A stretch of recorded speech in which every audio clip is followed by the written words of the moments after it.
Nagsimula na po ngayong araw ang bar exams sa mahigit 5,000 nangangarap maging abogado. Todo higpit ngayon ang seguridad sa UST campus kung saan ginagawa ang pagsusulit. Tinutukan yan ni Jay Sabale. Hindi patuloy ang nagpapakita ang araw kanina. Nagsimula nang dumating ang bar examinees sa University of Santo Tomas sa Espanya sa Maynila. Isa sa kanila si Bernardo Santiago, court interpreter sa QCRTC. Nag-aral pa raw siya sa isang kilalang law education firm para makapaghanda sa bar. This is it. I am quite nervous but I'm banking on the help of God. Si Medelita Tucusi naman, bumiyahe pa mula La Union at daladala ang kanyang prayer booklet. Excited siya, pero aminadong kabado rin dahil pangalawang beses na niyang mag-e-exam. Nininervyos po. Yung prayer yan, is that prayer what? Oo, ito yung weapon namin pag pag na-stress. Gaya dati, pumunta rin ang mga kaanak ng examinees para magbigay suporta.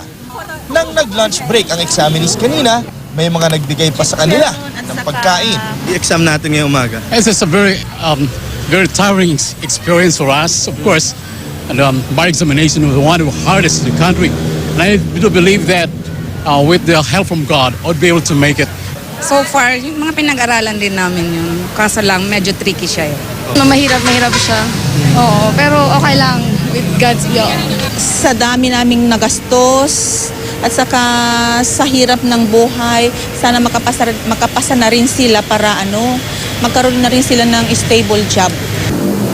4 na linggo tatagal ang bar exams at sa unang araw kanina, sinimulan na rin ang pinaigting na seguridad.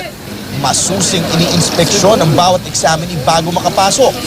Ayon sa Manila Police District, 250 ng mga pulis ang kanilang ipinakalat. Bukod pa ito sa mga security guard ng UST at mga tauhan ng MMDA. May mga nakaabang ding pamatay sunog at nakaset up na rin ang emergency rescue tents. Last day, siyempre we are expecting a lot of yung mga welcomers and everything. Ngayon, ganun din. Pero kukontrolin natin yung mga pagpunta ng mga tao dito. Jay Sabale, nakatutok, 24 oras.